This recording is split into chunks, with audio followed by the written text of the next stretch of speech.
Hello, I'm Van Jones, and I'm here with Patrick Kennedy and Newt Gingrich, and we are here to talk with you about opioid recovery. We spent the whole day and more to come trying to get both sides to come together politically across region, race, party, species, whatever it takes to get us to do something smart together as a country to save the lives of 47,000 Americans that are dying every single year. 47,000 every year because of this opioid and heroin crisis. And I wonder if the speaker would be willing to say a few words about why he's so passionate about it. Well, let me just say, first of all, that I think this is a very, very important topic because it does involve not only 47,000 lives a year now, but the number is going to go up. And we have a real ongoing crisis. And what got the three of us engaged, I think, is the fact that we also know that there are dramatically better solutions that are being applied to a handful of cases. But if they were being applied across the board, they would save literally tens of thousands of lives. And so I think when you run into a family that has lost a loved one, we have a friend recently whose daughter had just gone out of school, was just become an emergency room nurse, died of an overdose. I mean, it was a tremendous tragedy for everybody.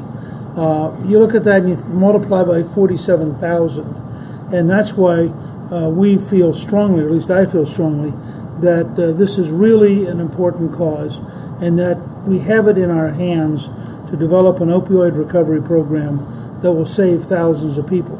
I'm involved in part because of the work that Patrick Kennedy has done across the board, looking at the brain, looking at mental health, looking at addiction, and because he got me involved, I want to turn and give him a chance to explain from his background how he approaches this. Well, thank you, Mr. Speaker, and Van, thank you so much. This advocacy, this movement needs more faces and more voices. Unfortunately, the shame of these illnesses have kept too many kind of in the shadows, and one of the reasons why we don't have better public policy here in Washington is because there isn't the same kind of advocacy as you'd see for cancer or any other disease. And that's got to change. This is impacting all parts of this country on a bipartisan basis. These diseases know no geographic or partisan boundary. And the answer is treat these like any other sets of illnesses.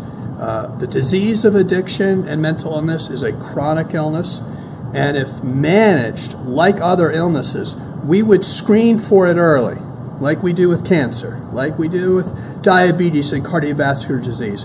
If you know someone's at risk, you take certain steps early to intervene before it becomes a problem. And if someone gets sick, like in other illnesses, you cover the care. And that's one of the things that seems so obvious, but as we've done through our research here at Advocates for Opioid Recovery, we found great variability across the country in what types of treatment are reimbursed. And as we've seen, the evidence-based interventions are often, by and large, not reimbursed, which is the real tragedy in this, is that many people could be saved if they were receiving the right interventions. When you say evidence-based intervention, give me an example of an evidence-based intervention that is not being dealt with the right way. So in many of the other developing countries, you have a combination of both medication-assisted treatment for opiate addiction, that is an opiate replacement therapy. It addresses the physical craving in the brain for opiates, and instead of it being heroin, it's a replacement therapy that does not leave you intoxicated, and it helps your brain basically calm down so that you can then focus on cognitive behavioral therapy, which is trying to understand what recovery looks like when you've spent a big part of your life just seeking relief from drugs and alcohol. So the two combined is really the evidence-based. Nora Volkow, the director of National Institutes on Drug Abuse, has said very clearly that this medication-assisted treatment is the evidence-based when paired with cognitive behavioral therapy, but it's not one or the other. It's really the combination of the two. But what you said makes so much sense that I don't understand what the problem is. So you're saying that willpower alone is not enough. Willpower is important, but you're dealing with a disease. It's like willpower is not enough to deal with your diabetes. Willpower is not enough to deal with your heart. You also need medicine alongside of it. So I think most Americans, don't know that there are medicines you can take that can help people get off of this stuff, or at least get away from being addicted and hurting themselves. And they also don't know what's preventing that from happening. So can you just say really quickly before we go to the questions, why can't somebody walk in a doctor's office right now, say, I'm addicted, and get this medicine? Because I'm in 12-step recovery, but the old model of 12-step recovery is abstinence only, and only few people are very fortunate enough to get there. And what that is informing this ideological bent that is contrary to what the evidence shows us. And the evidence shows us, funded by the taxpayers at the National Institutes of Health, that if you have opioid replacement therapy, that stabilizes someone. You combine cognitive behavioral therapy with it, you are going to get the most optimal outcomes. The much more reduced overdose rate. That's a smart way to do it. What's the dumb way we're doing it right now? Well, the dumb way we're doing it now is we're expecting people to detox, and then we tell them to go out there and navigate it. It's up to them, and hope that they somehow have the supports to do this. It's like saying someone with diabetes, it's just diet and exercise. And they say that for cardiovascular disease. They say that for a lot of illnesses. But we all are Americans. Sometimes, just taking the statin that I take, Lipitor, ain't enough. I mean, I got to do the diet and exercise, but I also take the Lipitor to give me the best chance. Well, and I think it's important to remember, biologically, if you have become addicted, then the receptors in your brain are used to handling a certain level of opioid impact. If you then detox, you begin to lose the ability to handle it. If you then go out on your own with any kind of medication support and you backslide, you take what used to be an acceptable amount, but because your brain has given up that ability during the detox process, you are actually more likely to kill yourself during the period when you've been detoxed. Excuse me, because you're not used to dealing with it. Now, Ann from Virginia asks, what can we do to help? Well, I know one thing that can be done is that you can go to opioidrecovery.org.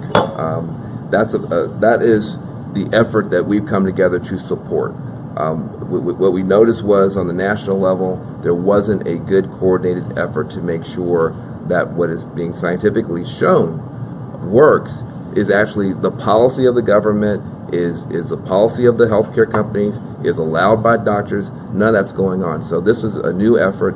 Opioidrecovery.org is where you can get more information.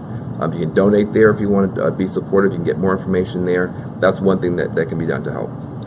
So Renee Harden writes, as a RN who's had several back surgeries and has had very effective pain management with opiates, without having addiction problems, what is our answer to that? And I think our answer is pain management is crucial. We have to come and support all of those evidence-based models of pain management. However, what we need in the system is a better identification of who's at risk for addiction. So some people have it in their family. They are at higher risk. That's when we need to be much more cautious in the prescribing of opiates. People who've already had addiction issues need to be careful when they're back on opiate pain relief medications.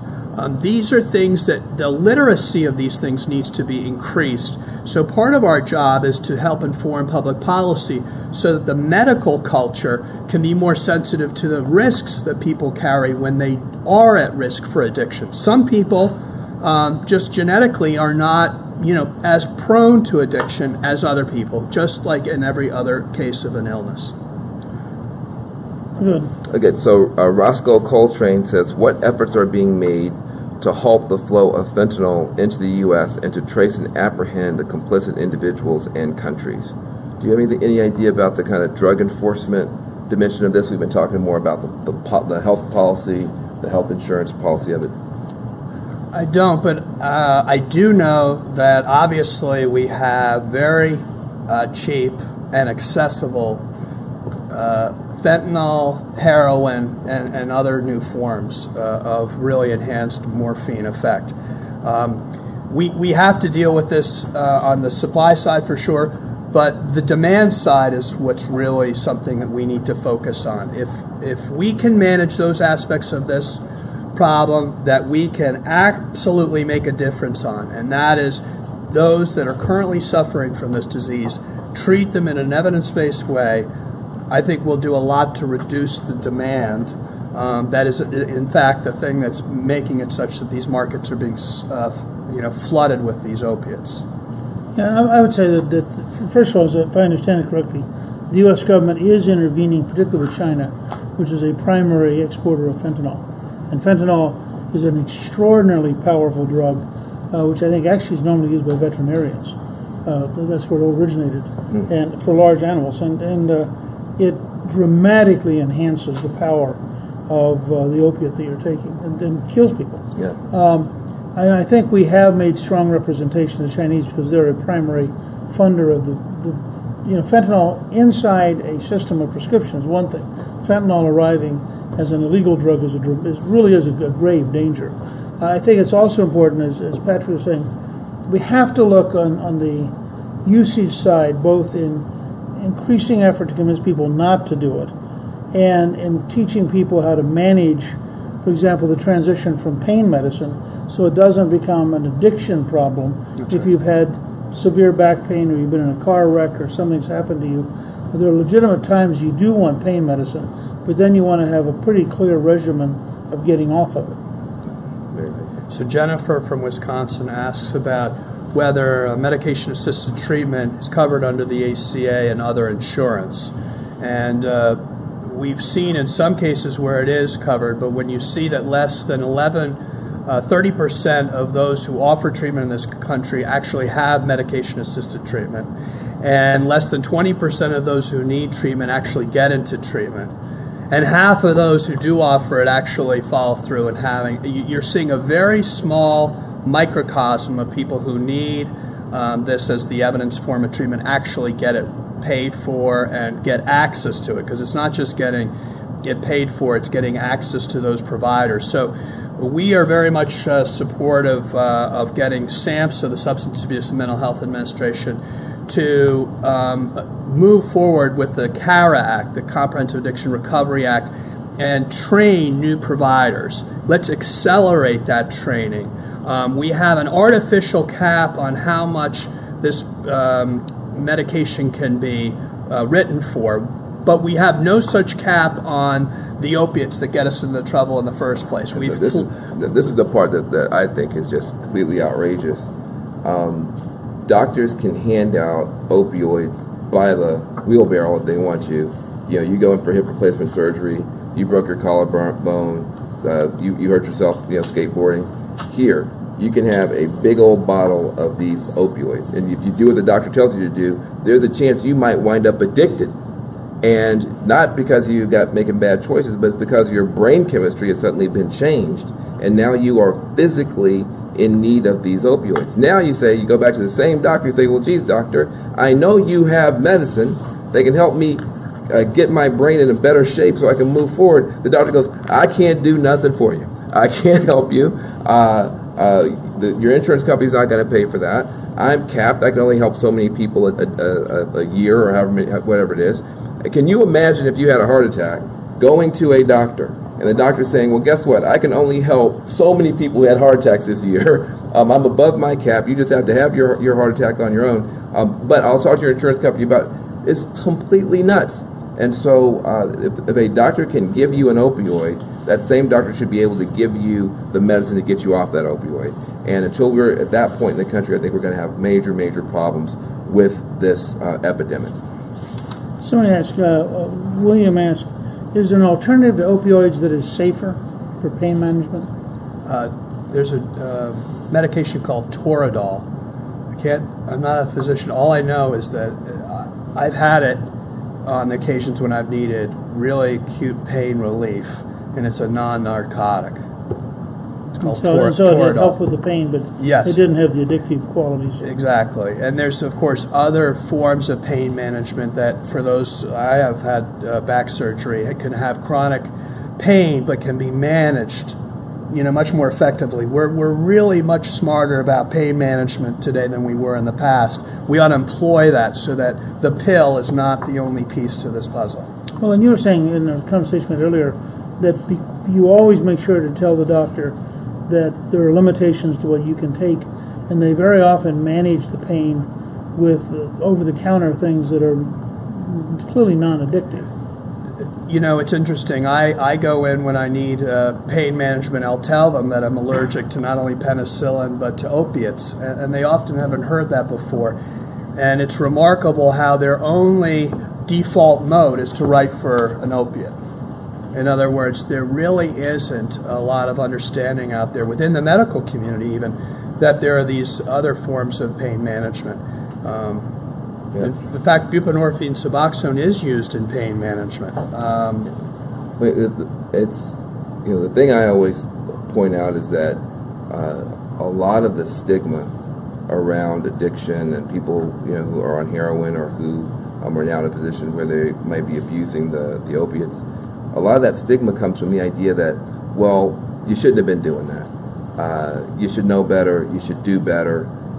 You need to get your life together. You need to stop doing that and be a better person.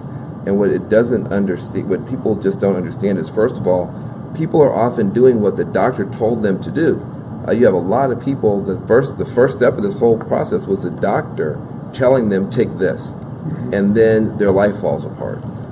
Number two, as we've been saying, and I don't think we can say this enough, this is about an organ in your body called your brain, and what is happening in that organ, and what medicines might be able to help that organ. It is not about your personality and your personal defects solely, and at some point not even primarily. And so if we can just get our heads wrapped around the fact that the empathy that we should be having for people who did what the doctor told them to do, and now they basically have an organ in their body that's been damaged by doing what the doctor told them to do. Well, obviously the outcome for that should be that then doctors should help them. You can skip the whole conversation about, well, you're now replacing one pill with another pill and we want you to be pill-free. That whole sort of dogma, I think, is actually just leading to more and more deaths, and it's not necessary. Let me say, to wrap up for a minute, first of all, I want to thank everybody who's been watching. We've had a very good audience, and the way Facebook Live works, we'll have a lot more people over the next couple of days. I also want to encourage you to go to opioidrecovery.org, where you can sign up, you can keep track of what we're doing, and at opioidrecovery.org. We would love those of you who have personal stories, personal circumstances, things you'd like to share. It's very helpful, as Patrick was saying earlier, if we can get people to feel comfortable talking in public and sharing with each other that this is truly a national crisis and that it has direct, real human consequence. That's a very helpful thing, and you help move the whole cause in the right direction if you write that in. So opioidrecovery.org, and we will be back in the next